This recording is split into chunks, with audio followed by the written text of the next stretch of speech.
എന്തായിരിക്കും എന്തായിരിക്കും അറിയോ? ഞങ്ങൾ ഷോക്ക് കളി കളിക്കുന്ന ആൾക്കാരാ. ഇവിടെ എപ്പോഴും അതിഗംഭീരമായി കൈകൊട്ടിക്കളി മത്സരവേദികളിൽ പങ്കെടുക്കുന്ന കുറെ ടീമുകളുണ്ട് അല്ലേ? അവര് രക്ഷയില്ല.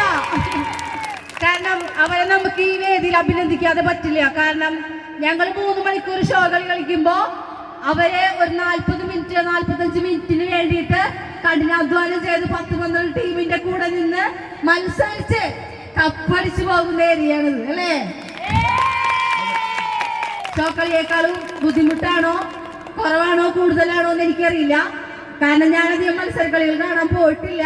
കണ്ടതൊക്കെ എനിക്ക് വളരെയധികം സന്തോഷം മാത്രമേ ഉള്ളൂ. 1-2 കളികൾ കണ്ടിട്ടുള്ളൂ. ആ മത്സരക്കളികൾക്ക് പോയിട്ടുള്ള ഏതെങ്കിലുമൊക്കെ ടീമുകൾ ഉണ്ടെങ്കിൽ ഷോ കളി കളിച്ചുകൊണ്ടിരിക്കുന്ന ഞങ്ങളോട് നീരസം തോന്നിയിട്ടുണ്ടാവും. കാരണം ഷോ കളിക്ക് പോയാൽ പൈസ ഉണ്ട്, മത്സരക്കളിക്ക് പോയാൽ പൈസ ഇല്ല.